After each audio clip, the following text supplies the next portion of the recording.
Oh, nice one. And that's Harvard. Well, here's the thing. The event organizer is a Harvard business student, Morgan Hewitt.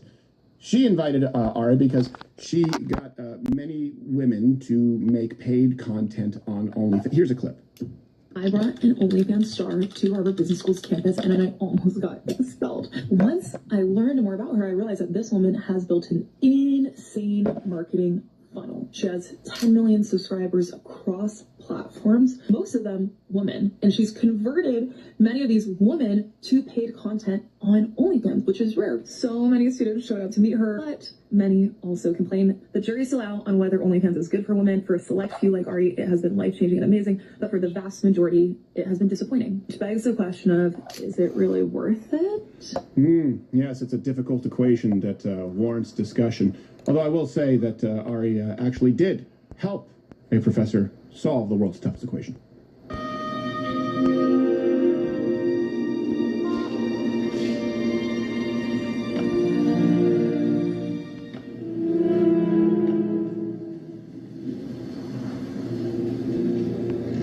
Looks right. Now,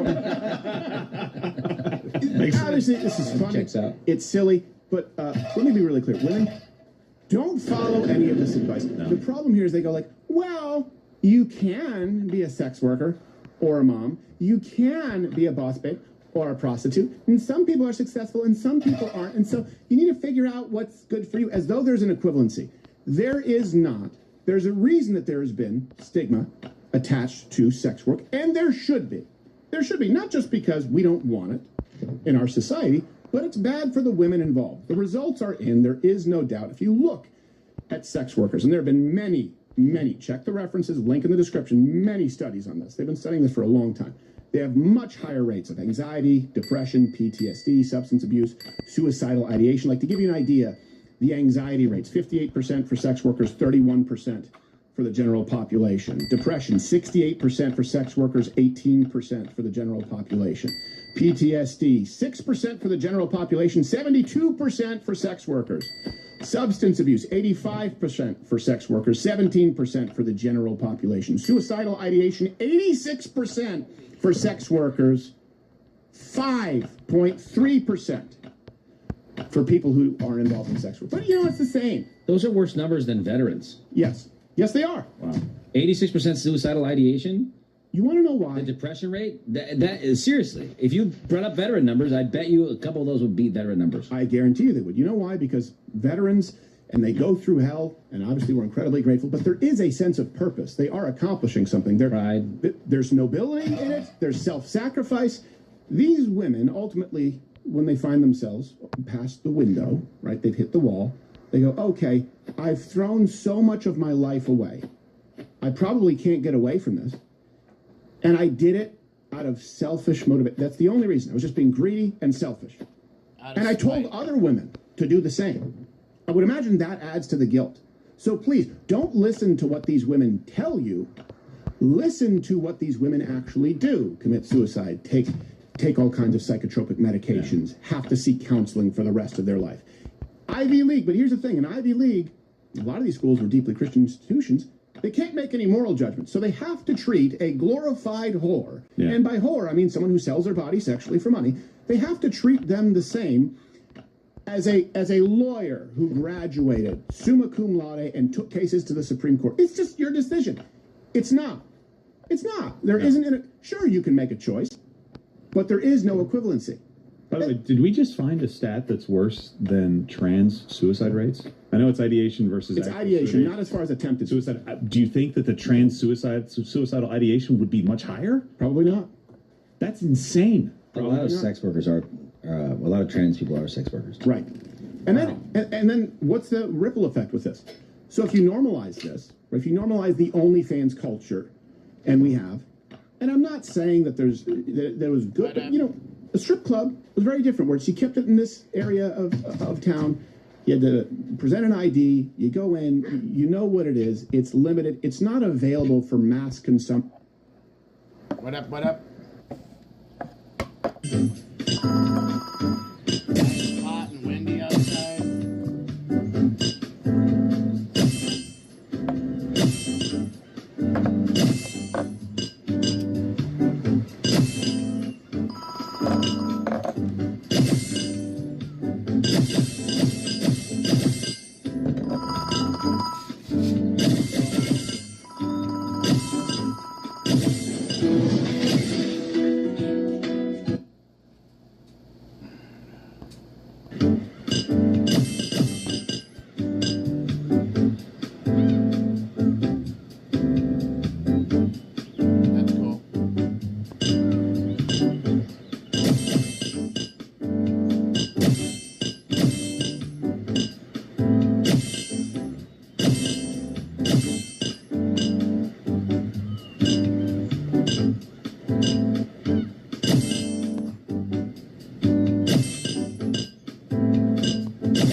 boxes.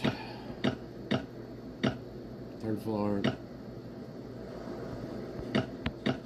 I'm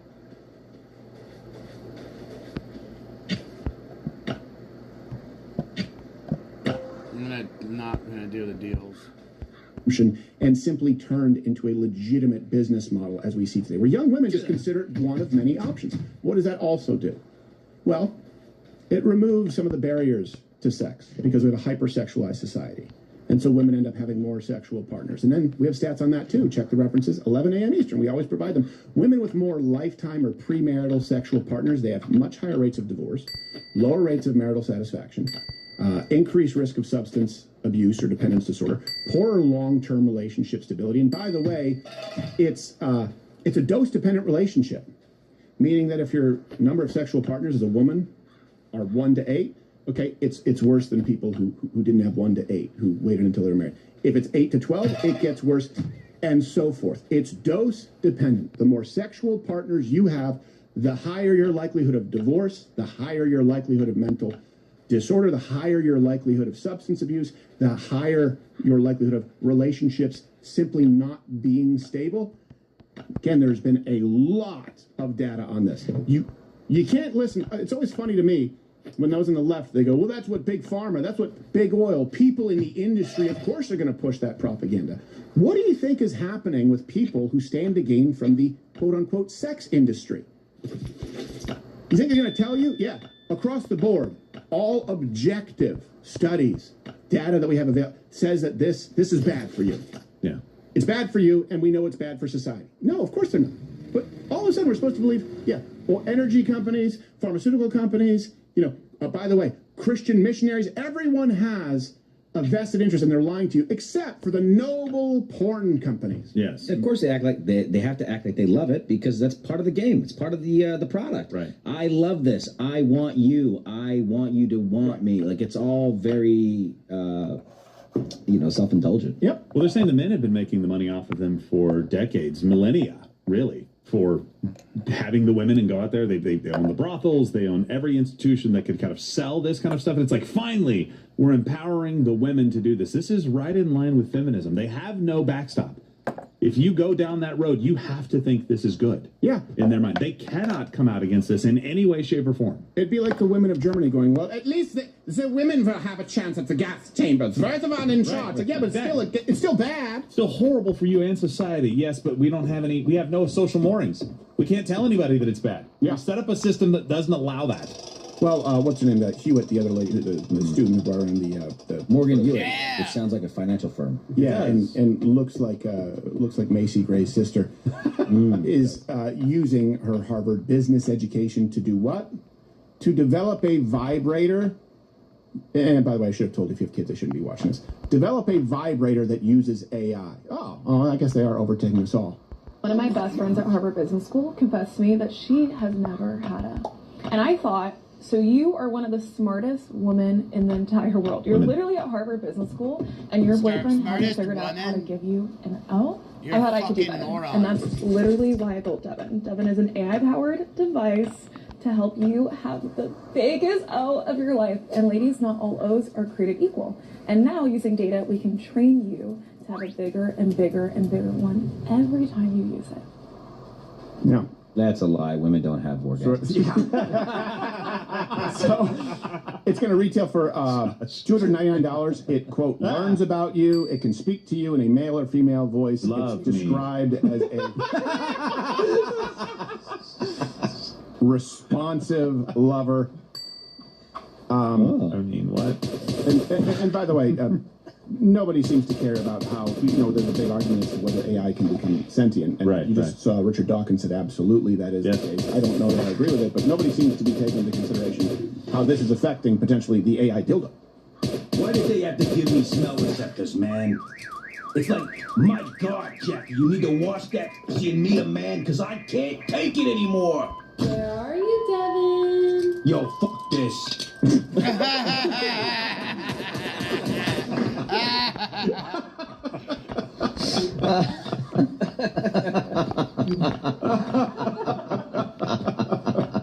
And plastic flew everywhere. Every now and then things just come together that you know, it's a good day.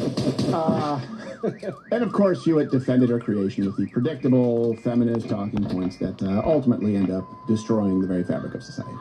A male investor told me that Devin would ruin humanity, and I said, interesting. So 4,000 years of arranged marriages, that didn't ruin humanity. Rape within marriages being legal until 1990, that didn't ruin humanity. A little toy that optimizes a woman's orgasm, that is gonna ruin humanity. He said, well, if women don't need men for pleasure, then why would they still choose us? And I said, exactly. Maybe you should find a way to be worth choosing. So now we've reduced men down to merely their sexual contributions. It seems to me that we're not supposed to be sexualizing people or reducing them to their sexual functions. But, you know, I get it. She's just saying, like, hey, maybe you guys should be better in bed. You heard it, guys. All you need is a bionic dick. That's it. You're just, hey, you got to be willing to go the extra mile. Failure to comply. Yes. And they always do this, these people who know that they're, you know, we've seen this when talking about pornography, and it's a bad thing. Pornography is a bad thing. You can see me covering that back in 2014 in Brain on Porn. I think now people are starting to understand it, even those who aren't Christians, aren't people of faith. But people just understand physiologically that it rewires your brain. If we know that men are checking out of the dating pool for several reasons, women have unrealistic expectations. Feminism has rendered a lot of women unattractive to young men. And it's not, we're not going to have this debate right now. You can either just die alone or understand that men have expectations and boundaries, and in the middle. Now let's apply that to women. Let's get people into a situation where they are more and more isolated, and basic human contact and social interactions that were once required for development and navigating relationships. Let's replace it all with a machine. And these business owners, the people created, they just go like, well, hey, I'm just providing the service. Mm-hmm. Yeah. Well, how about don't? How about don't? Do we ever just consider that? How about just be honest with people about what the service will cost you? Like, you're appealing to the basest emotions of men, and the easiest thing to do is to turn a man on. It's not like you have to have a lot of skill to do this. Right. But it's also the thing that you're railing against, and you're saying men are just only thinking about this, and we don't want men like that. Yeah, but which is it? Because you're perpetuating that right now. You're tapping into it. Just think, this is the message to young women. You could do OnlyFans. They think it's more offensive to tell young women, hey, by the way, you really should start focusing on a family young, and you should probably prioritize that in your biological window, and then look at working after, look at going back to school after, if you want to have a family, and if you want to have a long-lasting marriage. They think that's oppressive, that's control, but here's a bionic AI dildo, and we also recommend you consider OnlyFans. Here's the crazy part. When we're talking about Ivy League schools, this is not the worst example that we found, this OnlyFans speaker. They also had Kareem Nabchandani, also known as Lahore Vagistan. What? Visiting drag queen professor at Harvard who was teaching this year. Queer ethnography? Yeah. Rue politics, drag, race, and power? Why do people need to learn about this at Harvard? Yeah. And at a certain point, people say, oh, it's a scam. A scam usually means you're paying for something and you didn't get it, right? You're paying for a degree, and the promise is, or at least it always was with higher education, you are paying to educate yourself so that you will be equipped to deal with real-world issues and overcome them more effectively, in particular, as it relates to your professional endeavors. That's what you're paying for. Instead, you get a course on RuPaul's Drag Race and queer ethnography. Yeah. If when Lahore Vagistan comes up there, they don't say, hey, by the way, welcome Lahore to the stage. By the way, she's in a group of people that tries to commit suicide more than prisoners in Auschwitz.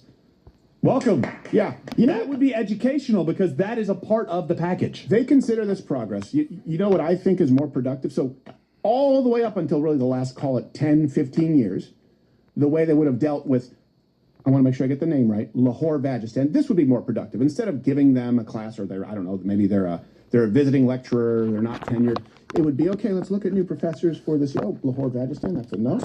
And you move on to the next one. Oh, we got another joke application. Yeah. I think that would be more productive. You guys let me know. Now, this doesn't exist in a vacuum. Remember, Harvard is the same institution that brought you, we covered this. Remember Roland Fryer Jr.? He published a study knowing full well well that he would have backlash, that there were no racial differences in police shootings. Remember that? Epstein was a fucking professor. He there. actually set out to prove, right, police brutality. He disproved it. He conducted the study a second time because of the criticism, and it yielded the same results. And his own doubts, by the way. Criticism and his own doubts. And his own doubts. Did it twice. What happened as a result? You'd think, hey, this is good information to have, right? The public has been misinformed. This is now, at least where we irrefutable, let's include this in the conversation at least, right? In other words, if the conversation in higher education is police brutality, driving while black, it's an epidemic, defund the police. Now, what should be included, this is not changing your opinion one any, but when people say you can evolve, oh, we now have two very, very robust studies that show us there is no racial differences. There are no disparities as it relates to police brutality. That should be included in the discussion. That is something that Harvard couldn't allow. We're not saying that you need to go out and say, hey, by the way, there's no problem with racist police officers. We're just asking that the data, once the study has been conducted, now be a part of the conversation when it is peer-reviewed and legitimate. Instead, Roland Fryer Jr., he needed armed security to go out in public. He was suspended 2 years unpaid and lost his research operation after conveniently timed sexual allegations. He was suspended by the black Harvard president, Claudine Gay, who, by the way, had to step down after it was noted that she plagiarized a lot. But Lahore Vagistan, welcome on in. Harvard and the Ivy League has become a joke. The solution is not, can we overtake these institutions? It's render them irrelevant. Yeah. Because they are actively, it's not just that they're useless. You are being scammed. Now their primary goal is to actively corrode a moral society. You understand that, right? I mean, just think about OnlyFans. There's a number out there, and I still don't believe it, even though I've double and triple fact-checked this. 28% of women between the ages of 18 to 24 are on OnlyFans. That's 1.3 million creators. And the average creator earns about $131 a month. $131 a month. Jeez, dude. If this follows you for the rest of your life, think about it. These people in higher education, professors, deans, they should know these young people are impressionable. They're not capable of making the best judgments. I mean, you believe that to be true because you think it's creepy if a 24-year-old dates a 40-year-old. You think it's predatory. For some reason, though, you just say, well, we're not going to make a moral judgment. We're just going to tell them that they can. They can start an OnlyFans. But do you tell them that most people destroy their lives for little to no money? They'd make more money mowing lawns in the summer? Isn't that your job as an educator? To equip these young women? It's almost like it's by design. And I know I'll just be labeled a toxic male hater, and Ari Kitsia specifically addressed her haters. If somebody has the belief that I don't belong in a classroom, You don't. I would love to hear why. And I would love to have a real conversation about that with them because, you know, they're just assuming something before even listening. Okay, I'll be your Huckleberry. I would cordially welcome you onto the show. I don't think that you should be in classrooms. I think that you are advocating a professional avenue that is harmful, corrosive to young women. I think you're going to regret it deeply. I don't think that these young women should listen to you, and I certainly don't think that a couple of years from now they purchase your inevitable Bible course. That's my opinion. You are welcome to come on the show. I will be respectful. I will not promote your OnlyFans, but I will have the conversation. Reach out. Ball's in your court. Speaking of strippers, I can't get over that. $131 a month is the average. Yeah. You said something earlier. You said it's more offensive to tell a woman that she should settle down and start a family young than it is to, and then you went on. The other thing, though, the other statement is, hey, nice tits. I think they're worth about $100 a month. You should put them online. right. Yeah. $131, man. You're just giving away your whole body. Empowering. Wait a minute. By the way, you don't want to be controlled by a husband if he's a primary earner and he has a say and follow his leadership. Who do you think controls you if you're an OnlyFans? What happens if you stop dancing for the dollars? The dollars stop coming in. those giving you the dollars control you. You'd rather be controlled by creepy, strange men. A boss? Yeah. Just And not a husband who loves you, who's willing to lay down his life for you. Right. Because that comes with some expectations, boundaries, and conditions. In this case, it's entirely transactional. And then these same women will often refer to, if a man goes, well, look, if I'm going to do X, I expect you to do Y and Z. What, is our love transactional? I guess go back to OnlyFans. See if you end up with a fulfilled life. Speaking of strippers, we don't do that here. We don't do Super Chat where you can give us money just because I'm not comfortable with it. But we're totally fine treating you like one. It's time for reverse Super Chat. And Rumble Wallet just gifted 50 free Rumble premium subscriptions in the chat. You can go download the Rumble Wallet, an easy way to manage all of your crypto in one place. Simple, one-stop shop. And if you got one of these free Rumble premium subscriptions, hey, let us know. Shout me out on Instagram or on X. And for those of you who are not yet members, it's $99 here. You can try it for $9 a month. You get this wonderful hand-etched mug, and you get everything ad-free, 100% more show. This has been, by the way, go back to class and call your father. It's been reverse Super Chat.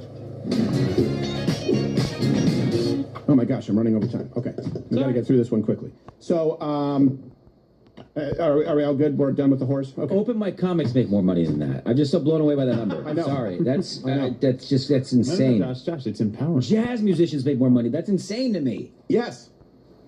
That's polka bands make more money than that. You can make, yeah, dude. Yeah, especially in Sheboygan. Bagpipers. Sheboygan. Okay, we just had some elections. Yeah. Right? Primary. Well, some primaries. Sorry. Thank you, Joe. They're part of it. I just was clever. So we just had some primaries, and we learned a pretty valuable lesson. You've been told that, hey, Trump, MAGA, America First is dead, right? And the left and the right are all the same, and you're really just betting on a horse that's guaranteed to lose. That's one side. And then you have the principled Republicans on the other side, basically the new never-Trumpers, who are like, no, the way forward is to go back to, I guess, sort of the era of Bush or whatever it is they consider to be true conservatism. The results are really clear, actually. This is what you need. This is what the people want, the voting public. This is not the same as what the talking heads advise. To be a successful candidate, you need to be a conservative. This is a distinctly right-wing conservative movement, those who are in the Republican Party. You need that, general conservatism, and a desire to win, and the willingness to do what it takes to win. That's what matters. This other crap is white noise, especially from these camps. Here's the first camp. Trump and MAGA are dead. You've heard this. Those videos have to be the most effective weapon of psychological warfare ever waged against an American so-called president in the history of this country. There's Donald Trump. He's on the toilet. You know, he's death scrolling, kind of depressed, reliving all of the lifelong memories that he created with Jeffrey Epstein. No, MAGA is not what I articulated clearly and coherently for 10, 12 years in public life. And as President of the United States, MAGA is what I say it is today, tomorrow morning, anytime during the day, because I'm Donald Trump. Yeah, Donald Trump, looks, man, I supported him this last year. I apologize for doing so. It was a bad calculation. At the time, it seemed like the right one. Look at the date. He should be impeached and removed for this one. We're moving past Donald Trump, and the quicker we move past him, the faster we get to the whiteboard, the faster we build the solutions, the quicker we're ahead of everybody else on the way to saving the country. This administration has turned against us. MAGA has now been weaponized against us, and Trump is now the very globalist that we were supposed to get out of the White House. So I had it to Democrats. So that's camp one, and we'll get to the results of the primaries. Camp two, the new never-Trumpers. The lead tonight, a massive rebuke of President Trump when it comes to the president's plans to reshape the midterms for Indiana, rejected tonight by his own party. The state Senate today voted down the effort to redraw the congressional map. I voted for him 3 times. I like a lot of the things he's done. I didn't like this. Why would I cave to what I would tell you is bullying? Well, I have one lesson for people. Revenge and retribution is not a Christian value. And that's what this was all about. Justices and these primaries make it pretty clear that just ditching President Trump and really the Republican Party, the agenda that we're currently, the course we're on, not only is it not very popular among the American voting public, but it's just not viable. The idea, these people who simply criticize and say everything is bad and it's all the same, that is not a viable strategy to move our country in the right direction. And voters seem to understand that. Let's go to Ohio, and I know he's very flawed. I can't stand his stance on H-1Bs. Yep. Not any different than Democrats. That's the problem that I have. So why would I hand power over to Democrats? But Vivek wiped the floor with his anti-Trump opponent, Casey, is it Putz. Casey Putz. There you go. Vivek, Ramaswamy, that's another one we wanted to check in with. What's it looking like tonight? Yeah, so again, this is in the race for governor of Ohio, and it's an interesting story, right? Ramaswamy running there in the Republican primary back in 2024 against Trump. Obviously was not successful. He's kind of recast himself. He's back on good terms with the president, enough that the president endorsed him in this race. Ramaswamy, largely due to that endorsement, I think had no trouble winning this primary tonight. And certainly just given the political contours of Ohio here, he'll probably be a slight favorite there, maybe more than a slight favorite, I should say, to win the governorship this fall in Ohio. Again, this is a state that Trump carried by double digits, by 12 points in 2024. Yeah, so it looks like he's going to win. He also celebrated in the most Indian way possible, getting back to work. So that makes, well, you know. Now, gotta cold call those constituents. Remember, Putz, his whole platform was Donald Trump, Epstein, Israel. Donald Trump, Epstein, you know the type. Yeah. People overwhelmingly rejected it. Remember, just this weekend, he actually had an America First United rally, which included. He appeared there, yeah. Yeah, he appeared there. You'd think, okay, America First, who would you expect? America. Constitutionalists? Yeah. People who value the First Amendment, Second Amendment, even maybe some people who are disappointed with some of the policies of Donald Trump, but want to hold him accountable and bring the Republican Party probably back to center as far as, and I don't mean center politically, but back to true north. No, the people who he stood there with, Samira Munshi, a pro-Palestine, pro-Iran Muslim, resigned from the White House Religious Liberty Commission over the Iran war. Oh, so that makes it totally. Yeah, someone named Contessa, who's a Democrat political activist who featured the Docs Ice merch on her website. And Vish Burra, fired from One American News for sharing a post of himself threatening Jews who were depicted as roaches. And this isn't me saying that people should be censored because they have opinions on Israel or even don't like Jews. That's not what I'm saying. I'm saying these are the people who were there at this America First United rally. It's like the people who say we should link arms with Ro Khanna. Really? Here's a little clip of Putz's speech. Thank you. Well, this is an incredible event, clearly. You've all made the time to come out. And All I've 50 seen of you. all the faces here. We're here because America is not functioning the way it should be. Now, I supported Trump each time, and I spoke out to help get him elected. But when I see what's going on now, massive cover-up of the Epstein files, beyond revolting, disgusting, that is. That's enough to go to war on. But yet we go to war for other reasons. Like little nations duping us into something that we shouldn't be part of. Well, we're killing pedophiles. But data centers. Massive data centers. Look at the AI sponsorship. We see that happening. Donald Trump wanted to slip unregulated AI for a decade into the big beautiful. There goes that sponsor. I think we're smart enough to understand the progression of computers and AIs and how powerful that is. And effectively what that means is he wants to give full control, full power of the world, of the United States to the tech bros. Wrong. And by the way, that would be a legitimate criticism if you believe that, if you can prove it, and if you didn't have an AI sponsor right there, and you weren't sharing the stage with noted anti-American, anti-ICE, or sorry, pro-doxing ICE operatives. When people say, I'm betrayed because of the, let's just assume it's a wash. And I really don't like the handling of the Epstein files. Can't stand it. Is it any different than what the Democrats did? So, okay, that's more than what they did. Yeah, we at least got something. Yeah. Let's just assume it's a wash. All right? What do you have in the, oh, that's right, doxing ICE, where you say, yeah, do you still care about immigration?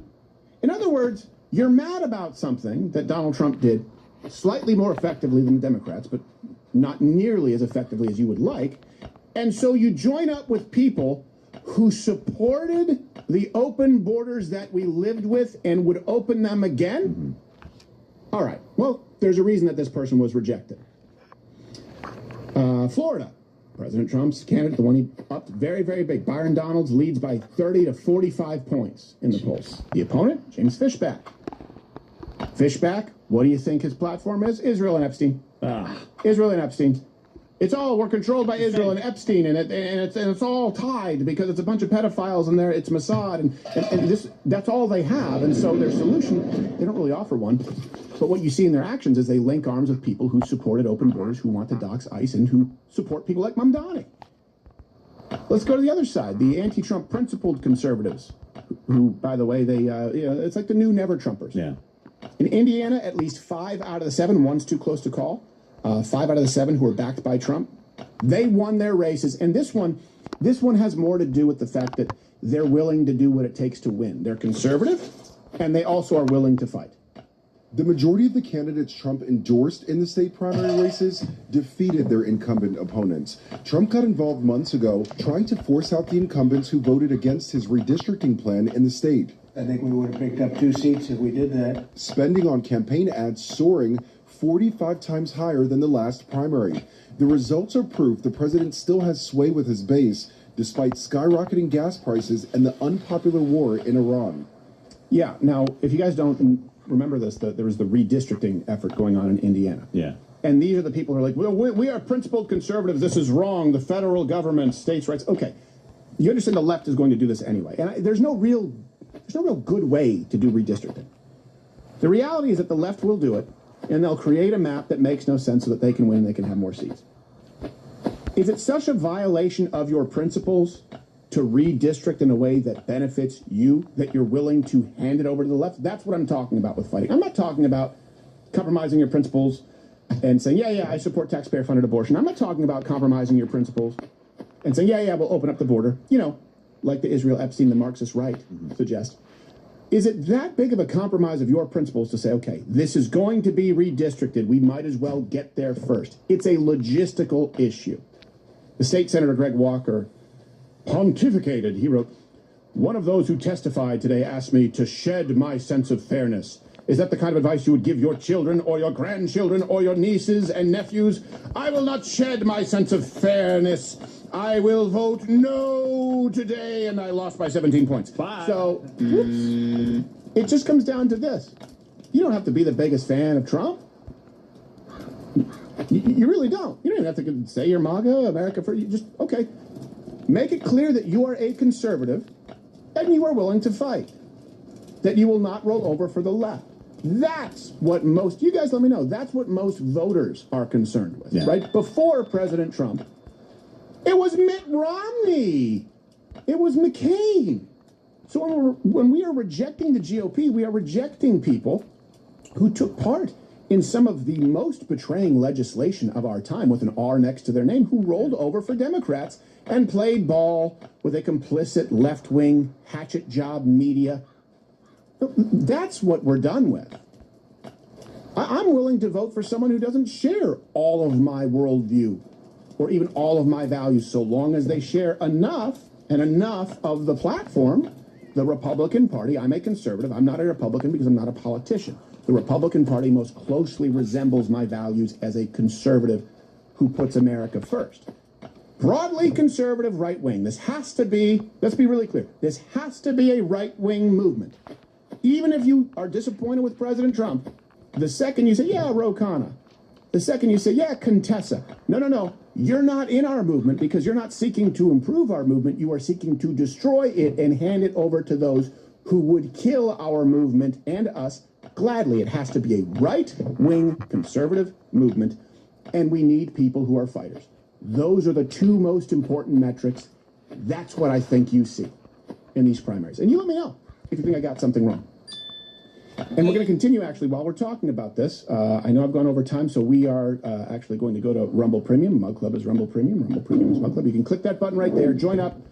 And if not, this whole show goes away. And, hey, if you don't like it, then I don't blame you. Don't join up, and, we won't see you. Or join for $9 a month. You get everything ad-free, 100% more show. It's what keeps the lights on. It allows us to be completely independent, and we will see you tomorrow. Otherwise, you still continue watching for free. You'll go on to Haley Caronia. This brings us to, and I reached out, asked for her to, she's been on the show many times. Haven't heard back more recently. So I just want you to know, I have no personal ill will toward Megyn Kelly. We've had a pretty good rapport. But she did just say this, I think it was yesterday. Was it yesterday? It might have been 2 days ago. May 5th. Okay. So yesterday. So yesterday. And this all happened within 24 hours, really 48 hours, when you see Candace Owens saying we have to heal the fracture with the left. Nick Fuentes, who's been on the show, saying, I'm a moderate Democrat. Tucker Carlson, he's been saying for a while now, he regrets telling people to vote for Donald Trump without providing a viable alternative. And now Megyn Kelly saying, you know what, actually, maybe I was wrong about Islam, but most important, there's an audience here. He's casting a wide net now. You know, once he said that he's sorry that he endorsed Trump, he regrets it, and feels like he has to make amends. And his show is doing fine. It's not like he's hurting for audience, but I think he's understanding there may be some new listeners over here. Like...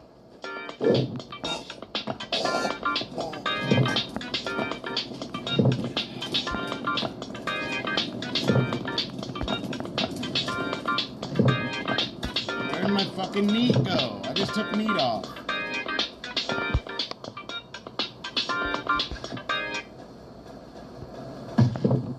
Dude, is it in my dog?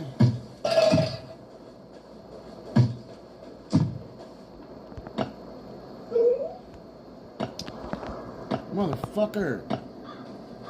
Where?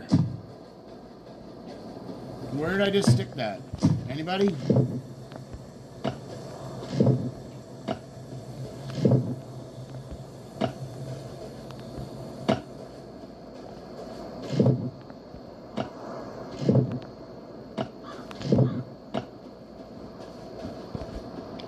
What the flying fuck?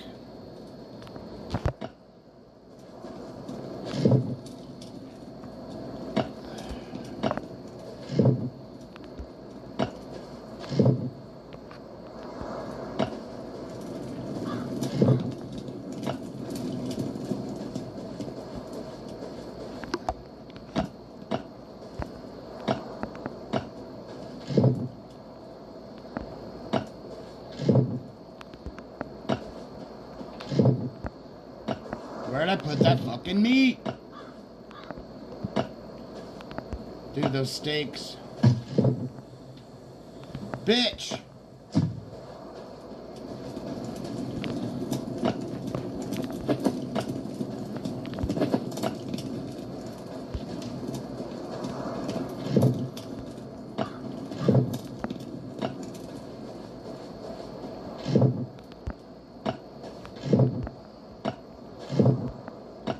I dropped them somewhere.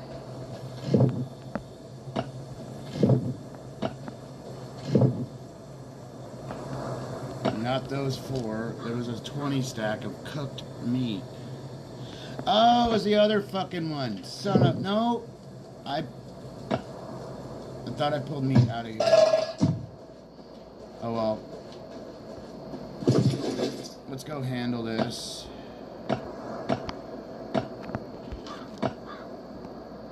Make these wait. Let's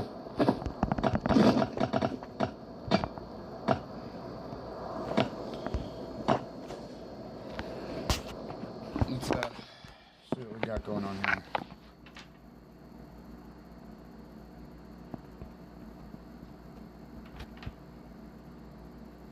As I said in the morning show, I wanted to come back and talk about it. Dude, what the fuck?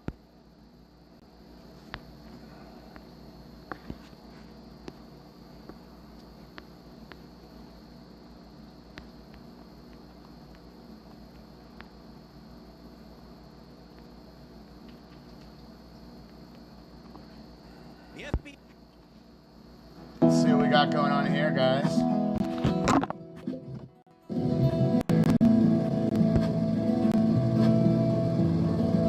FBI has executed a raid on the office of a top Democrat in Virginia. An individual who led the cause for redistricting has now been accused of corruption. And you know what? It doesn't matter what I think. It doesn't matter what you think. The big picture is this. The Republicans will claim this is a justified investigation of corruption, and the Democrats will claim it is the weaponization of the DOJ against Trump's political enemies. All that matters, the elites in this country are embroiled in a civil war.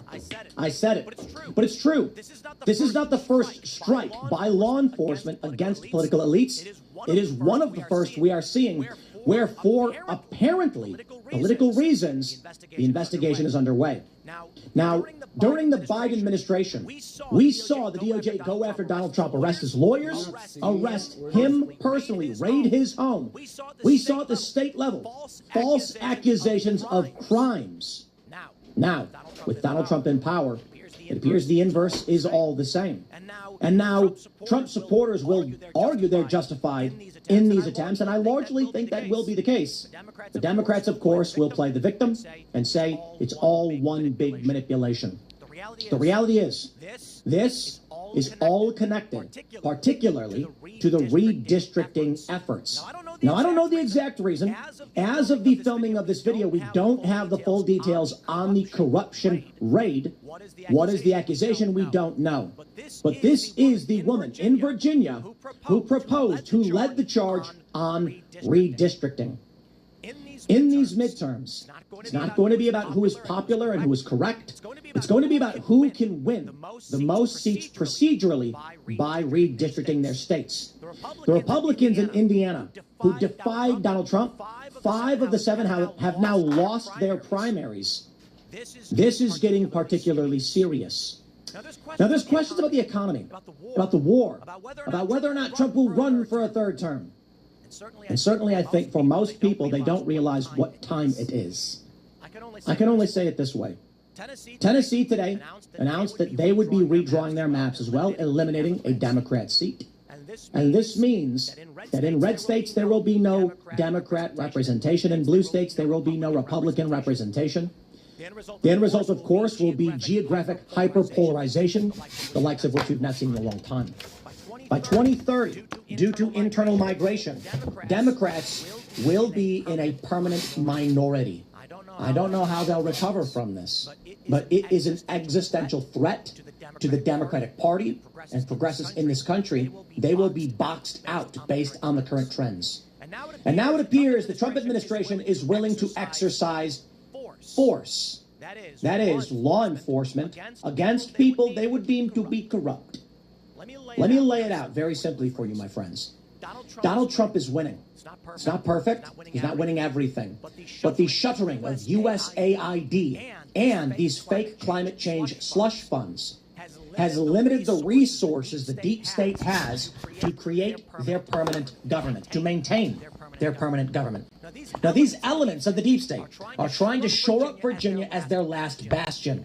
And this is why we are seeing the DOJ go after them now, chasing them to their last stronghold. From the surface, I gotta say, it looks like the Trump administration, Trump and his allies, have secured an advantage on the chessboard so pronounced, the deep state, the uniparty machine, will not be able to recover. This is the point in the chess game where any reasonable player reaches out their hand to their opponent. We're going to be playing for another hour. Then I'm going to. But I can't say for sure. I'll be back on it. We only know what's going on surface level. So let's break down the news, and I'll show you what the Democrats, the liberals, and the progressives are saying about all this. Before we do, my friends, head over to timcast.com and click Join Now. Get in that Discord server. It's not what you know, it is who you know. In our Discord community, there's tens of thousands of people. If you are looking for help to start a project, build something new, write a song, maybe make a comic, who knows? You will find people here who can help you do it, or maybe you are the expert and you can help them. More importantly, we are building community so people can come together, share ideas, and find each other. Some people have even gotten married in the Discord server. No joke. The best thing, you're supporting the work that I do here and everyone at Timcast is doing for the show. If you like the work that we do, if you think it's important, we cannot do it without you. So be the change you want to see in the world. Stand up. Don't let evil win. Stand with us at timcast.com. Go there now, click Join Now, and sign up. Here's the news from the AP. FBI searches Virginia Senate leader's office as part of corruption probe, according to a source. The search at Virginia Senator L. Louise Lucas's district office in Portsmouth comes after the Democrat helped lead the state's recent redistricting effort. The FBI said only that it was conducting a court-authorized search warrant in Portsmouth. The person who confirmed the FBI search was not authorized to discuss an ongoing investigation by name and spoke to the AP on the condition of anonymity. A message-seeking comment was left on a cell phone for Lucas. Though the exact nature of the investigation was unclear, the search comes as the FBI and DOJ have opened a spate of politically charged investigation into perceived adversaries of Donald Trump. Last week, for instance, the DOJ charged former FBI Director James Comey with making a threatening Instagram post against Trump, an accusation that Comey, who for nearly a decade has drawn the president's ire, has denied. A separate mortgage fraud case, ultimately dismissed by a court, targeted Democratic New York State Attorney General Letitia James, who had brought a major civil fraud lawsuit against Trump and his business. Now, I got to stress this for you guys. I'm going to step outside the partisan and go for the unbiased as best as I can. Now, I think it's fair to point out my own personal biases. I supported Donald Trump in 2020 and 2024. I'm happy to see him win. I do not consider him to be a perfect individual. I think he's done many things that have been wrong. Now, that being said, the civil fraud charge against Donald Trump claimed he misrepresented the size and the value of his properties to get more favorable loans, to get more money from these banks. Particularly, they accuse him of claiming that a 13,000 square foot penthouse was actually 30,000 square feet. However, Deutsche Bank, who offered the loan, claimed this was not correct. They did their due diligence, corrected it, lowered their terms, were happy with the terms, made money, and would like to keep working with the Trump organization. Not fraud. Donald Trump's organization, not Trump personally, submitted paperwork. Deutsche Bank went through it and said, hey, looks like you made a mistake. More importantly, a disclaimer was added to these forms saying, we may have made mistakes. It is your responsibility to make sure it's all correct. When Deutsche Bank went through these documents, determined the numbers may have been off, they reduced the total loan amount, and they offered Trump money. They were happy with the results. For this, they tried seizing Trump's properties, claiming it was fraud. Insane. They also charged Trump in New York with falsifying business records in furtherance of the crime. For the first time in the law's history, there was no unanimous decision as to what that crime even was. More importantly, in the case, they literally stated Trump never instructed anyone to commit a crime or falsify records. His lawyer just decided that's what Trump wanted. This is the degree of lawfare we are dealing with. In fact, Jenna Ellis, Trump's lawyer, was criminally charged for providing a legal service in drafting a letter at Trump's request. And liberals still to this day claim, but if the lawyer wrote a letter and that letter was in furtherance of a crime, it proves it. You could never be a lawyer again if you could simply be accused of helping a criminal.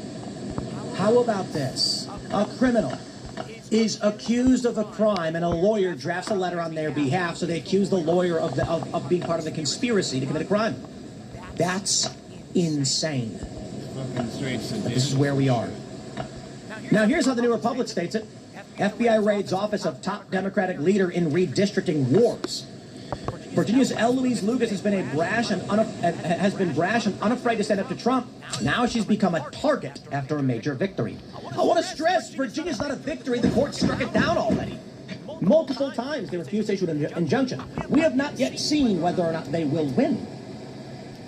They go on to say she's an 82-year-old great-grandmother and frequent critic of Republicans and President Trump, an ally to Virginia's Democratic Governor Abigail Spanberger.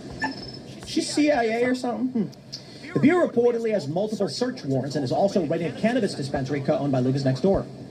Lucas has frequently advocated for marijuana legalization. And in 2022, her business was found by the Virginia Mercury to be selling Delta-9 THC, a substance illegal to sell in Virginia, although many of the products in her store were found to be mislabeled. Lucas is combative on social media, posting memes in support of Virginia's redistricting effort, and going toe-to-toe with Republicans like President Trump and Senator Ted Cruz. That could be why she's being targeted by the FBI, which under Director Kash Patel has vindictively pursued Trump's critics. Here's a post, she said. Next week, we will return to Richmond to convene our 2026 legislative session. I'm getting ready to work. And it's her as Thanos with the Infinity Gauntlet. These people don't even understand they're the villains, do they? Yeah. Apparently not. She said, you all started it and we effing finished it. I'm sorry. I try to be fair. But I have to say this. So I'll refrain from being more aggressive than I would normally be and just say. For those that are not familiar, Texas tried redistricting in 2021. The Biden administration DOJ sued them to stop this, claiming these were racist districts. When the Trump administration got in, they dropped the suit and then said, don't make racist districts. Same argument, different result. This triggered a new map mid-decade. Not that Texas was trying to wait this long. They tried doing it in 2021. This kicked off a battle where California said, then we're going to do it. Despite the fact it was the Biden DOJ that forced Texas in this position. Republicans then said, let's roll, baby, and war were declared. And that's where we are. You can say y'all started it, but gerrymandering's been a problem for a long time. Everyone's going to accuse everyone else. Illinois is horribly gerrymandered, and the Northeast has 40% Republicans in all these states and not a single seat for Republicans in most of these places. So argue who you want started, it doesn't matter. This is a war. She posted. Virginians, the choice is now up to you on whether we stand up to Donald Trump's abuses or just watch him gerrymander the rest of the country from the sidelines. You can vote early today or vote on Tuesday at your normal polling place. We get it. Here's a quote. NPR reported this in April.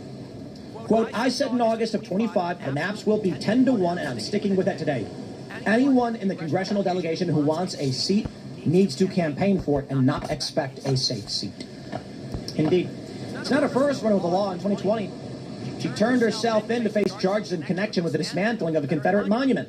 Virginia State Senator L. Louise Lucas is working at the State House in this photo. You get it.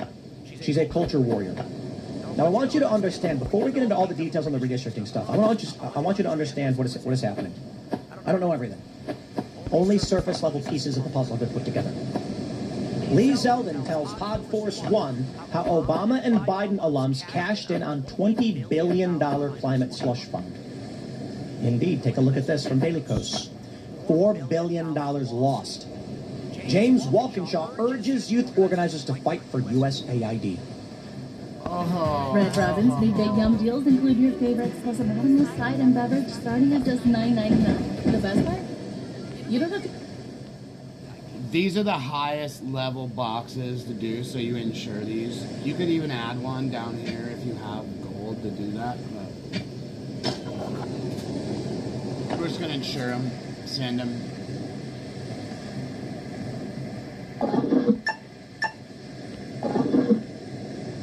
I'm livid. Here's the way the machine worked. The government would issue grants to would give money to USAID. It was under the guise of supporting nonprofits and helping the less than able and impoverished around the world, no less. This is actually U.S. manipulation, and some would argue a good thing for U.S. interests around the world. USAID would provide money to various NGOs in different countries to promote certain ideologies, typically pro-West, pro-US, pro-EU. However, according to the story, the money would also go to American nonprofits for various causes. These NGOs would filter the money around through circuitous means. The money would end up in the pockets of Democrats and Republicans alike to prop up the permanent government. It was all fake. In 2016, Donald Trump, an insurgent candidate, along with Bernie Sanders, challenged the machine. Bernie Sanders was crushed. The Republican neocon uniparty shills fled the party and joined the Democrats. Take a look at the Lincoln Project. There are many people who used to be conservatives, now back everything Democrats do. This was the first crack in the glass. Donald Trump was not supposed to win, so they accused him of being a Russian spy, a Russian asset, a traitor to his country.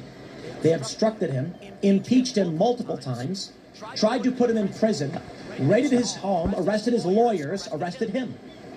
Why? They didn't put him in prison. They put him in jail and tried to put him in prison. Here we are.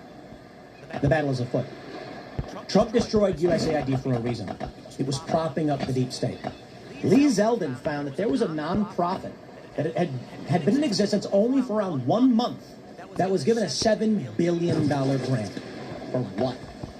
Well, again, as the story goes, this money was going to be cycled through various NGOs and foundations to ultimately turn into donations for politicians so they would have access to seemingly unlimited funds to maintain their control of our government. Insane, dude. And now it is being ripped to shreds. I want my fucking money back. USAID was crushed, and many of these people lived in Fairfax County, Loudoun County. These individuals in Virginia are intelligence, deep state. They're lawyers. They exist to prop up this machine. They received free money as part of the permanent government. It was American nobility, and they're pissed. With their ousting and the shuttering of USAID, they're trying to form their last bastion in Virginia, and Trump is hunting them down. Now here's where it gets real fun. The FBI is reportedly investigating a leak. Sarah Fitzpatrick reported on concerns about Kash Patel's drinking and behavior. You know, I want to explain to you guys the personal involvement I have. Only a little bit. In 2024, Merrick Garland came out just before the election and accused I, as well as Benny Johnson, Dave Rubin, and others, of inadvertently taking money from the Russians. Now, there's a few questions there. What was the money for? What did the money do? Did the money have an impact on operations for any of these individuals? The answer is it didn't. The money did nothing. It changed nothing. No one was directed to do anything. Well, that's strange. Turns out, a month after the election, they dropped it. Now, the case is technically open, but it's been dropped in every conceivable mean. In fact, Lauren Chen, who ran Tenet Media, said that she was informed only a few months ago that it was officially dead. Well, the reality is there could be no investigation because the individuals indicted for allegedly funneling money to this Tennessee company, nobody knows who they are, no one has seen them, and no one knows whether they exist or not, nor can the United States investigate Eastern European countries like this. So what was the real purpose? This is what the deep state machine does. Merrick Garland went and gave a press conference accusing us of what? I need sand. The Culture War podcast, the channel you are watching now, at the time was largely non-political for a reason. The show was either typically debate format, conversation format. We covered things like aliens and theology and geocentrism. Here's the important point. The money was minimal relative to the money generated by my company. It was insignificant. Didn't change anything. We've not increased or decreased. They wanted to make it seem like it was a big number. We were never instructed to produce any content, nor do I think there's any political value in content related to flat Earth and aliens and the Earth's axis tilting or anything like that. So none of the arguments make sense. The only thing that makes sense is that Merrick Garland and the Democrats intended to besmirch the name of independent media personalities, individuals who exist outside that ecosystem who are calling them out. These people are evil. I don't work for anybody. I'm funded by no one but myself. I built this company through my efforts and then the assisted efforts of those who eventually came to join the company. And they can't have free speech. They can't have individuals calling out their machine. So they personally attacked me. Only one thing was accomplished. My life has not changed with or without any of the money because it was largely insignificant. It was a licensing deal to rebroadcast this show. That's it. This channel still has 1.5 million subscribers. My morning show still has 2,040,000. Timcast IRL still has 2.7. Our website membership is still in the tens of thousands and growing. And none of our other deals were affected. Our merchandising continues to grow. So what was the point? It was to smear our names. It was to strip us of our credibility. It was a psyop by these individuals in the deep state. Now, the reason I bring this up is because we can now take a look at what happened to Kash Patel. The Atlantic ran a fake story accusing Kash Patel of being a drunkard. I know Kash Patel. I have friends who play on a hockey team with him. He plays on a hockey team in D.C. I have not known Kash Patel to drink. I'm sure he does. Probably at a bar, had a few drinks. Every time he's come on my show or I've been in his presence, he has been reasonable. In fact, I don't even know if I've ever seen him drink at all. What is this narrative? It's shocking to me they claimed him to be a drunkard. This is the game they play. Character assassination and lies. They lie about Kash, claiming he drinks. They make these things up. Why? To sow doubt. To make the American people doubt the efforts of the FBI director. Ask yourself this about those who are currently attacking Kash Patel right now. Who is leading the charge going after deep state cronies? It's happening. They say nearly 3 weeks after the Atlantic reported that some government officials were alarmed by FBI Director Kash Patel's behavior, including conspicuous inebriation and unexplained absences, MS Now reported this morning that the Bureau has launched a criminal leak investigation. MS Now reported that there is concern among FBI agents assigned to the investigation, citing two people familiar with the matter who were granted anonymity. Leak investigations are typically focused on government officials, not on journalists. They know they're not supposed to do this, one source told MS Now. But if they don't go forward, they could lose their jobs. You're damned if you do, damned if you don't. Good. It's all fake. It's war, my friends. Kash Patel is not a drunkard. He's an athlete. He plays hockey. I've seen the photos. I have friends who play with him. In fact, I think people here at Timcast might actually play hockey against or with him. I'm not sure. It's a lie. It's a lie to character assassinate Kash Patel because all he's really doing is enforcing the law. He's moving a lot of these agents from the political side of things into the street-level crime, like he said. I'm not going to pretend he's perfect. I'm not going to pretend he did a great job on Epstein or any of that stuff. I don't know. But you know when they're going after him, it's for a reason. And this is what we're currently looking at. Now take a look at this. In the redistricting effort, the war is on.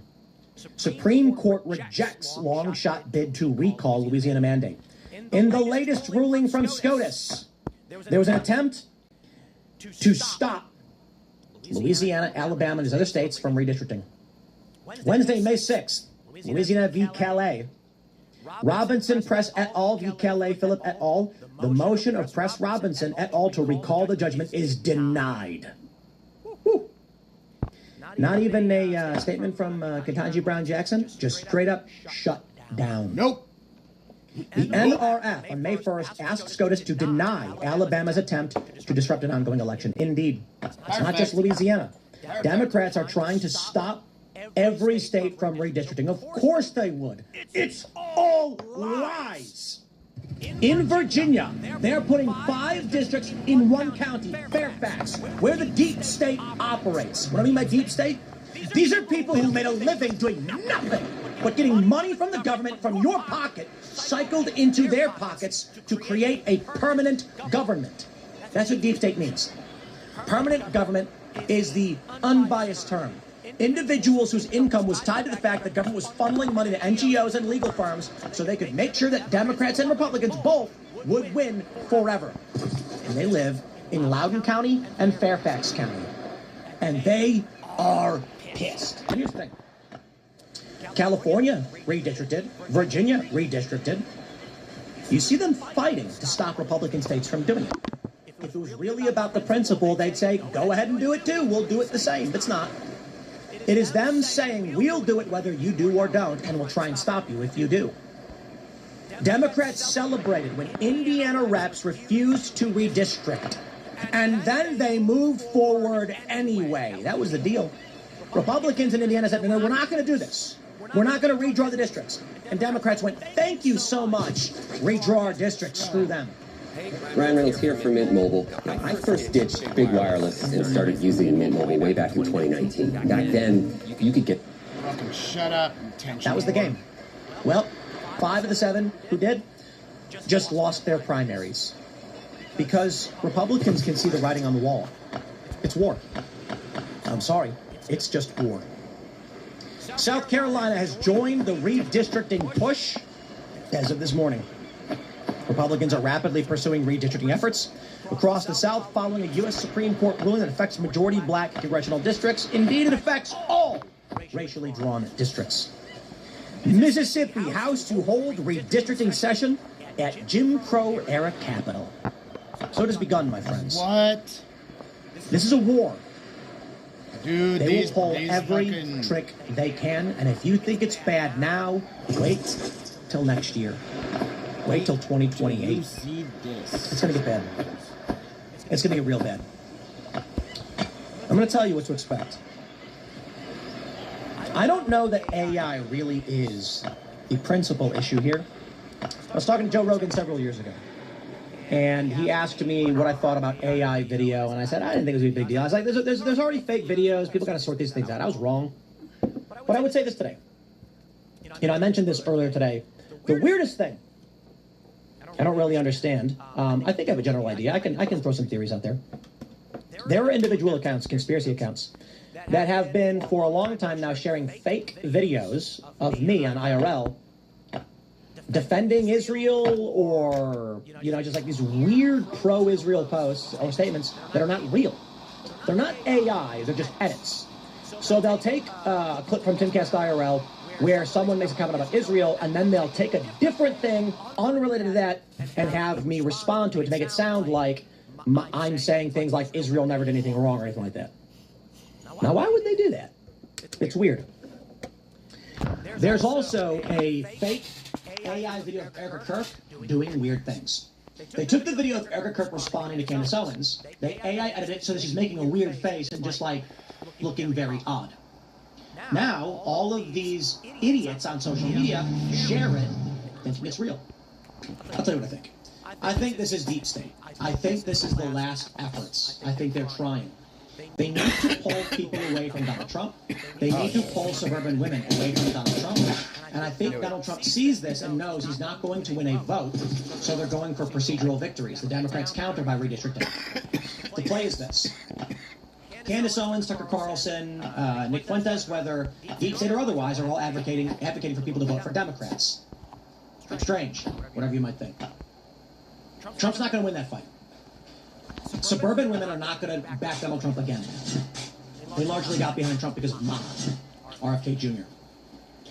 Candace Owens runs a female-coded show where she has the Stanley mug, she does Blake Lively drama, and then she gets political and attacks Turning Point. Why? Turning Point is the most effective means at getting young people to vote Republican. Someone called Charlie Kirk. Let me give you a surface-level hypothesis. Probably wrong, but here's what I assess. Donald Trump wins. Republicans win in 2024. Nothing the Democrats could have done. Charlie Kirk, Turning Point, too massive, too powerful, a change was coming. Charlie Kirk was killed by an individual. It is believed to be Tyler Robinson. They say he had alone. I don't know that's the case. There were people who posted online that they had foreknowledge. It's seemingly that they had foreknowledge of the event. Vehicles were seen outside his home. Ask yourself the simple question, Key Bono. Who benefits? I learned from Alex Jones. Does Israel benefit from killing the Motherfucker. My phone isn't hot.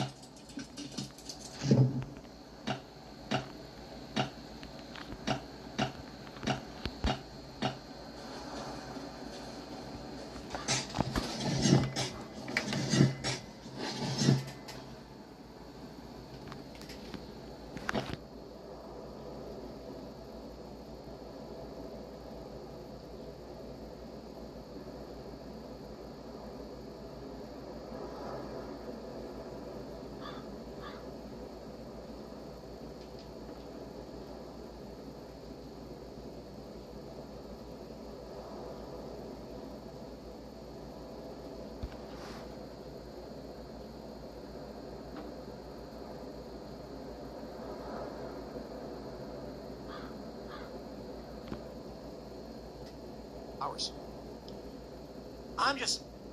I'm shocked to find that we are at this point. But hey, there you go. That's what Grok says. I'm not gonna sugarcoat or fabricate connections. I would argue that this undermines U.S. policy and should be investigated. I don't think it should be allowed. But if Congress can do it, well, then they can. I think people should talk about it. I'm gonna leave it there. Smash the like button, share the show. Stay tuned. More coming. I'll see you in the next bit. Thanks right now. Working with other countries on getting. Oh, I didn't even see this. Financing.net. The fuck? I didn't see. Okay.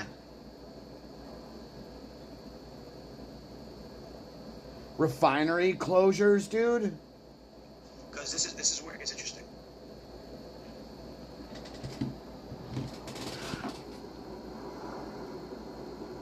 We didn't have a culture war today for a variety of reasons, and I've been losing my voice. I tried recording a segment, then halfway through, I just started coughing, and I'm like, well, I can't use that anymore.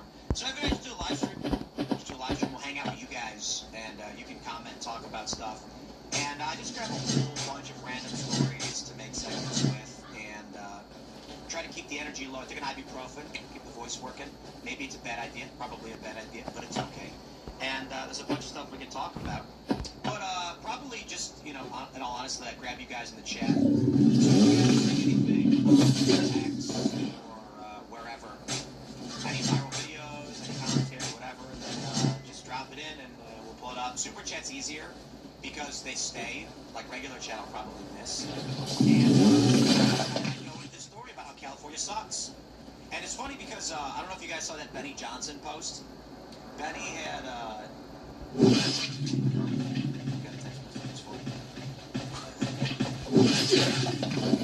such weird stuff going on, man. Anyway, Benny Johnson went to California.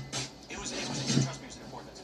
Benny Johnson went to California and he was like, hey, look, these gas prices are really high because California's got crazy taxes. And then Gavin Newsom's press officer was like, you're lying.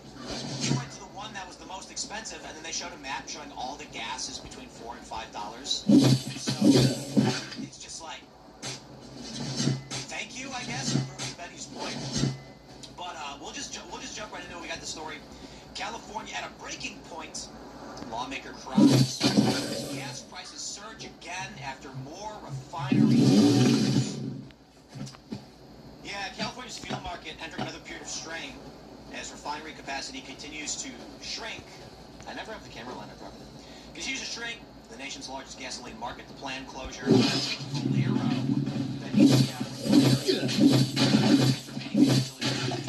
the system. Jeff Flock joined Murray Bartiromo and talked about how California sucks. We get it. The refineries are closing down. And, you know, guys, I want to be honest. I just want an excuse to talk about how California is really awful and it sucks. And everything's kind of falling apart. Does anybody actually want to live in California anymore? I mean, I know Mike Cernovich talks about it kind of a lot, where it's like, you know, in all honesty, the weather's really nice. But you got all these illegal immigrants. You've got weird fascistic police in Central and Eastern California. For real, you do. You've got the problems like you have the water rights problems. The taxes are super high. Everybody's leaving. Mark Zuckerberg apparently just bought a house in Florida, and everybody's saying that like he's ditching. He's going to Florida. I don't know if that means he's actually going to leave California. And didn't like reopen something in California? I don't know. It's just kind of sad, and I think it's indicative of basically it's all falling apart. You know what I mean? Like socially, culturally. I was describing in my morning segment, like my 10 a.m. segment, like jigsaw puzzle box, and they just threw all the pieces in there, like they had this complete map of the country, and then somebody took it and just hucked it into the air, and it exploded into a million pieces. So, I don't know, guys. California sucks, and whatever. But we're hanging out. I'm gonna hang out. I'm gonna pull a bunch of random stories, and this is just the one that I did, which I probably more interesting stories. I don't know how much I care about talking about California, but I'm gonna see what you guys are on about, and we're gonna hang out. So I'll give you the quick version. Basically, we didn't have a culture war set up, and instead of it's been a really slow news week, like super slow.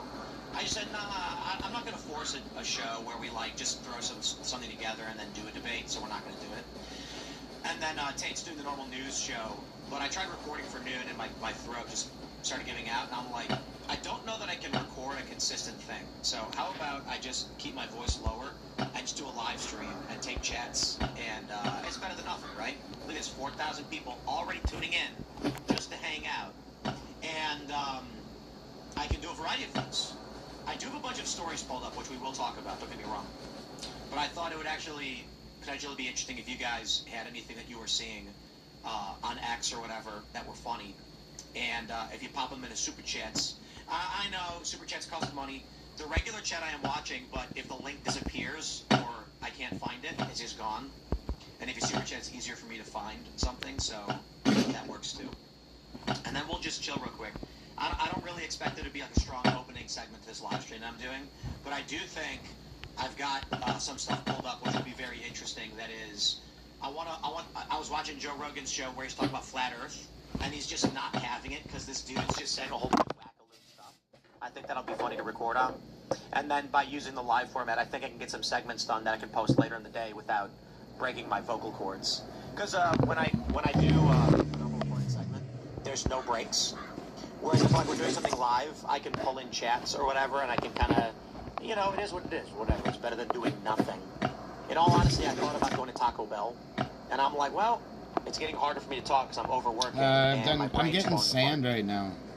Yeah, like the security stuff, for instance, people are like, people are saying stuff like, Tim, it's so great that I you're was back in just West in Creator Virginia a and minute you're ago. doing everything, guys. We need like $5 million for security. That's not even. Okay, that's the high end. Like reasonably, I think $1.4 million can provide us with like a basic level. I'm gonna talk to you. We're currently spending like more than this.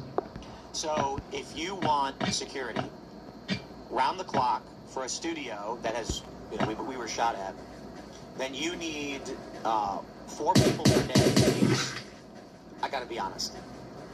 That's going light. You know what I mean? So basically, you got 24 hours, and you're gonna go on like 6-hour rotations because you want overlap between.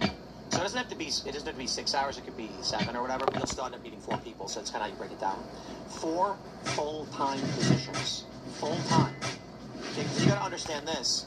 Not everyone's going to work 5 days a week. So this actually breaks down to like 6 full-time employees, or maybe like 4 full-time security. And we're not hiring them directly because there's liabilities or reason security companies are like license bonded and all that stuff. So like reasonable 24-hour protection is going to cost you about $1 million a year. Because then we're talking about vets, training, armed, license bonded, and all that stuff. And they're going to run you, like in all seriousness, good security, $150 on average, maybe, could even be $200K per person. So then we're talking about, you know, $1.2 million for 1 guard on rotation, 24/7, 1. Well, that's insane. 1 guard's not going to cut it. You can't have 1 guy. You got at least 2 points of entrance and egress. I'm not going to talk about our points, how many we have, but reasonably you're going to want 4 people at any given moment for a facility. Great. Congratulations. $5 million. Not a joke, not an exaggeration. So we're not at that level right now, but we are spending an insane amount of money.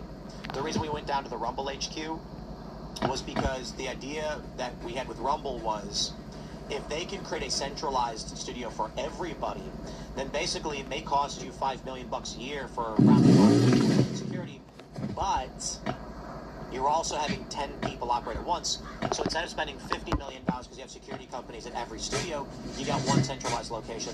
Not to mention cross-promotion, things like this. So, you know, other Rumble shows can come on other Rumble shows. It makes it easier to do the Rumble morning show, creates a production at home so that you've got local content. We didn't go anywhere in those conversations. I have no idea what's going on, so we came back. And that means that... Pay attention. The video showing the pink salt trick to help belly fat while you sleep has already surpassed 21 million views on YouTube. I don't know, burning the midnight oil, as it were. Guys, Charlie Kirk was killed, and people are There's another story that I'll pull it up. Give me 2 minutes. We'll pull the story up, and I'm just going to go in because actually... The reason why I wanted to do the live stream was because if I start hacking up along, like in the middle of talking, we'll just keep going. I recorded like 6 minutes talking about how the Republicans wanted to investigate Bad Bunny, and I started coughing, and I'm like, I literally can't upload that. So, I don't know. At least if I'm doing it live, there you go. And, whatever. I suppose I could edit the clips after the fact, but I don't know, whatever. But, yeah, it's better than doing nothing. Like, I could do no work. Yeah, I was like, okay, I can't really talk. I should save it for IRL. Maybe I should just go to Taco Bell and get me a chicken. I love those things. It's corn tortilla with chicken, cheese. They grill it. You know what I'm talking about. You know what I'm talking about. But we'll talk about security stuff. Actually, maybe we should just jump into the security stuff right now. And so let's do this. I actually have this crazy story. This is from Virginia Pilot. The top prosecutor for Matthews County was found dead in the driveway, state police say. She was shot. We don't know a whole lot of details about exactly what happened, but people are saying that this individual was like an advocate focused on prosecuting child abusers and women beaters and sexual assault allegations and things like that. But I don't know too much about this individual.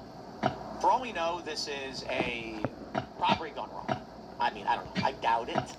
because apparently she was found dead in her own driveway. I don't know exactly. They say in the driveway, and they're giving out little details, so we don't know if this is like her driveway or what the issue is. But let me tell you about security stuff right now. So for those that are just now tuning in or didn't hear what I was talking about before, I'll show all that good stuff. The security costs, I'll give a quick version because I literally just explained this to people who came and started at the top of the stream. For us in our studio, we've got, I don't know, 30 some odd employees plus contractors. It's a large property with a big studio warehouse. We built up a lot. We did a lot of stuff. We've got a bunch of new shows. We've got the skateboard podcast we're working on. And Tales of the Inverted World, Pop Culture Crisis. We've got multiple buildings. And then we just had Charlie Kirk is dead. The violence is escalating. This lady got killed. We don't know if it's political or what the motivation was. She was a prosecutor. A lot of people are thinking, like, this may be related to Epstein stuff, but who knows? Because not like this lady was high profile or anything. So I'll give you the quick version. A good security guy, licensed, bonded, experienced veteran, or maybe former police, or, you know, connected, knows how to handle themselves, has good training. They're going to run you like 150 to 200 if you want to hire full-time per year, 200,000 per year. It's a full-time job. And like executive security level stuff, dealing with active threats. I mean, you're a security guard for a Walmart or for like a school. You're not dealing with a known target for active threats. And so these guys, they're expensive. If you want full rotation security, you're talking 24 hours. You need 4 people per day, plus a couple extra on the weekends. So you're looking about, it's an 8-hour shift, but you don't want gaps. So you're not going to do 3. Theoretically, you could do a handoff because there's like a half an hour lunch period, but then you're asking someone to work 8.5 hours to be here 8.5 hours to technically be 8 hours. Theoretically, you could do 3, but you're really realistically doing 4, so that there's a decent overlap between security and a proper handoff where the guard coming in can relay to the next guard, or can talk to the guard going out. Because if you were like, no, it's 888, a guy shows up as the other guy's leaving. You can't do that because there's got to be some time where there's some overlap. So realistically, to get that overlap, you have 4 people, and plus weekends. So you're looking at about 5 full-time jobs. That's about $1 million, maybe 1.2 if you do 6. Because, you know, we're not just like, all in all, with a large building, you want maybe 3 or 4. So your range of cost for security is going to be $3 to $5 million per year for an operation like we got. Theoretically, we could just say Tim gets 1 on-staff bodyguard licensed and bonded through a company that works full-time, and then you're still looking at for a 24-hour rotation. At minimum for bodyguard work is we're going to be doing like I think it comes up to about $700,000 per year is the bottom cost that we looked at, and that is one bodyguard every shift. So it's 3 individual people, 24/7. Theoretically, then you need a weekend relief. So you're actually looking at, that's why I say it's not 6, it's about $700K for security. And it's like, how do you do that? How do you pay for it? So we can say stuff like, hey, go to timcast.com, join our Discord community, be a part of the action. There's pre-shows, after-shows, and the coffee shop is currently getting set up. I posted on my Instagram. It should be open really soon, really soon. You can see it, like, it's almost good to go, almost. So it's probably going to be ready in a couple of weeks, but we don't officially open for a few weeks after that, so we can do run-throughs, checks, and all those things. So, yeah, we're going to have, like, elite members-only stuff for our Timcast members. The more people we have in the Discord community, the more we can afford to do stuff. But the brutal thing is, we have tried to make all of the, all the excess money that we get. We make a lot of money, we do. And then I'm not buying myself penthouses and infinity pools or anything. Don't get me wrong, I'm wealthy, things are good. But we're looking at offloading, selling, reducing investment. And we've tried to invest in business. So almost all the money that we get goes back into the business, like the overall majority of it. We should have brought an axe, cut down those trees. Because of security issues, almost like a large portion of the money we make, we're talking like a massive portion, has to go to just security. So if we want to keep this going, security costs have become exorbitant. They become the principal. I talked about this in December when we got shot at. And then these liberals, because this is what they do, they lied. They were like, Tim Pool with no Russian money can't run his operation. I was like, no, it's Charlie Kirk being murdered. It's violent leftists murdering people, which has increased the cost of doing business to a point where it's really difficult for us to afford to do it. And so there's been a bunch of, options. And it's like, we could, no more Timcast IRL. It's the biggest channel that I had. It's 2.8 million subs now, 2.7 something. And it makes, I would argue that it technically doesn't make the most money. It's hard to quantify because between members, which is like Discord members and Rumble Premium, does really well for us. But ad sponsorships are divvied up between them. So put it simply, my morning show alone, would net several $1 million with zero overhead, zero staff, zero investment. And then we would still need bodyguards. But the general idea is security through obscurity. It's a phrase. Maybe you've heard it. It's fun. I like it. And it means if people don't know, then you're safe. And for a lot of people, security through obscurity means if you're a high-profile, powerful individual, you have a front man who takes the brunt of everything, a spokesperson, and no one knows who you are. Shadow government, shadow corporation type stuff. In this capacity, I'm just using the phrase to mean if we're in a single small location in the middle of nowhere, no one knows where we are, and we've layered it upon layer of trusts and LLCs and other ways to make it very difficult to find, then nobody knows where we are. And if literally I say on the show I'm somewhere else, and we use an operating address like far away, then we don't necessarily need the same degree of security. We can reduce our costs by simply hiding. You can't do that with Timcast IRL because we give out our address so often to guests, deliveries. We've got the skate stuff going on, and we're trying to invest in building culture, which we have been and been rather successful. And the crazy thing too is like Timcast IRL gets better ratings than Fox, CNN, MSNBC, and the key demo, which is just bonkers to think about. Seriously, like Timcast IRL, we're in an off season right now, and I think we've been hitting in the past week like 400,000 per episode. We averaged this year so far into February, it's been like 700K, and in the election year it was like 900 to 1 million. It's kind of crazy across the board, across everything. Like YouTube, obviously, you can check YouTube, and the numbers will be like 200 to 300 or whatever. Political off-season, things go down, and we are dealing with increasing AI competition. But it's crazy because we're all key demo. So even on YouTube, getting like 200K just on YouTube is beating Fox in the key demo. To be fair, Fox is getting 1.7 million because they're getting 70-year-olds, but it's going to be weird how things go. So let me explain to you the problem we have security-wise that didn't exist before with the decentralization of technology distribution. My wife, sometimes she doesn't even know who I am. It breaks my heart. My mom of content. So I'm probably getting 10 million views per day across the board. And, well, actually, we can expand that probably. And what I mean by that is if I do a show like this, some random person will take a clip from it, upload it to their YouTube channel. And so the image of my face may appear to 20 or 30 million people per day. Not on my show, right? It could be some liberal insulting me or attacking me. So, for instance, like when Sam Cedar does a video on me, it gets 300,000 views. That's 300,000 views related to my program that I don't control. This means that there's tens of millions of people who know me, and many of whom don't like me and want to kill me or harm me, my friends, and my family. But I can't monetize that content. If you go back 30 years, 40 years, if you were on TV, you didn't have internet fair use. So the only time someone would see your face largely was on your show, where you controlled revenue.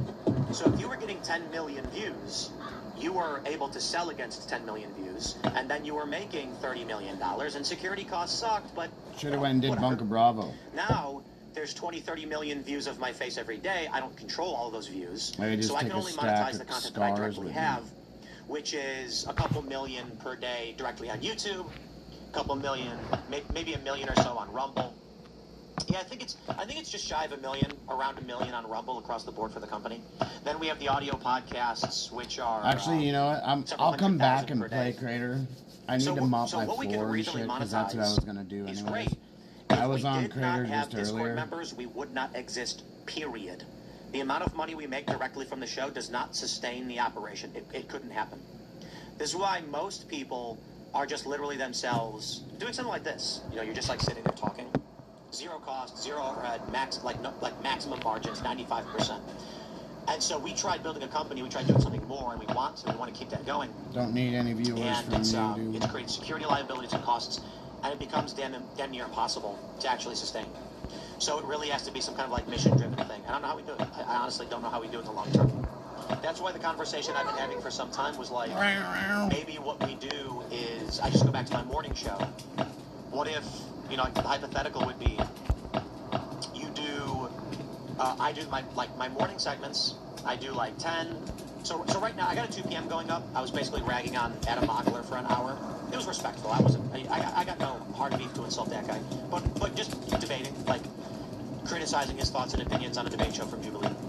And so there's 10, noon, 1, 2, 3, 4, and then IRL. The idea would be to go back to a VOD morning only structure where I just am myself, and that would allow us maximum security. But IRL is, you know, it's politically impactful in the space. It's not the biggest podcast. It's a big live stream. We did 35K concurrence yesterday, so it drops. This is what we normally see, and then other shows do bigger if they're general interest and entertainment. We don't have that. During elections, we're massive. During the State of the Union, we're massive. Everywhere else, we get smaller. But if we can't sustain the viewership, that's got to keep growing, then we've got to start shrinking. And then it gets to the point where without the Discord community, the Timcast members, it wouldn't exist at all. And now with this new security cost, it might not be able to exist. So we're looking at the path right now, and it's like, with the added security cost, because the far left is so violent, because leftists are so violent, the assassination of Charlie Kirk, the threats against us and everybody else, and how crazy things are getting, it's like if we factor in these security costs, we're in the red. So that means we've got to cut way down. And at a certain point, we get to the point where it's just like, can we even do the show anymore? And then it may just be, maybe this world of these like high production companies just doesn't make sense anymore. So we're navigating solutions, and we're working on it. So we're here for now, and we're actively trying to mitigate it. And let me just say that aside from the security costs, there's other mitigating factors which cost hundreds of thousands of dollars, which I can't describe because they're security issues. And man, I don't know how you do it. On top of that, I'm seeing people like every day are, because we can track analytics, and YouTube actually shows you what your subscribers are watching. And I know a lot of people don't want to admit it, but y'all are watching AI content. It's just true. So if every day people are less inclined to watch this or be involved, and because there's an expansion in very entertaining AI stuff, well, what do you do? I watch AI shit. It just comes to a point, I guess, you know what I mean? I think when I started doing all of this, like I had left the corporate press, and everything was still dominated by corporate media. This is like, you know, this 2016. CNN's still getting millions of views in the key demo. And for a lot of people, they were looking for something more honest. So I started making videos, and people are like, oh, this guy's assessing things, it's honest, it's reasonable, it's good. Yeah. They watch. Well, now the corporate press is dying, and the media is decentralizing, and younger people are all spreading out. And for a lot of you that are watching right now, many of you probably don't watch AI content, but yo, a bunch of podcasts, AI podcasts are popping up, and people are watching them. Like, I feel bad for Rudyard. You know, he does What If Alt History, because particularly with what he does is being crushed by AI. And what's happening is we're looking at utilizing AI so that we can compete in the space, otherwise we cease to exist. But what's happening is a lot of videos are popping up. I even watched one. They're about Civil War, Apocalypse, World War III, all of this, very similar like Rudyard. And it's probably some Indian guy, to be completely honest, like in India. They make 15-minute long videos, and they're not bad, they're interesting. Some dude in India says to ChatGPT, write me a script breaking down, you know, survival after a nuclear apocalypse. They'll do 100 of these. Survival after a nuclear apocalypse, survival after a flood, survival after a zombie. What would it look like? If AI generates the text, they load it to 11 labs to AI generate a voice. Then they take that text and they put it into scene builders like Google Flow, and it auto-generates scenes. They're spam blasting these videos. There's 50,000 videos a month of just AI-generated news, documentary, everything. And so even if the majority of people are like, I won't watch it, it doesn't matter, because it's diluting the algorithm. And so it's less likely that you'll get recommended by content. And even if you don't want to click one of these videos, me doing 20 videos a day can't compete with an AI-generated 50 videos per day. And so the end result is, you guys probably go, I don't want to watch the video. But at the same time, Timcast isn't appearing on the feed. So then you're like, out of sight, out of mind, basically. So it's becoming increasingly difficult, and mission-driven is the most powerful tool to maintain things, meaning you have to have something akin to, like, you know, the Bongino army. The people that are dedicated to the space, the community, the individual. That's, again, the Timcast Discord community. I'm not so much into saying, like, Timcast Army or anything like that. Maybe I have to. Because, like, Dan Bongino, it certainly works well for him that people are like, let's go Dan. He's got a lot of detractors. People don't like him. So we'll be back Anyway, on. that's the I space had that to we're go. in right now, I my gotta friends. get my. And so, I gotta how we mop my floor navigate before that, my daughter I'm gonna gets say here. So. it's It's insane. Being a dad's being a dad. So I'll see you guys at around again, 6:30. the story here with this lady. In all honesty, I gave you everything there was. It's interesting. It's weird.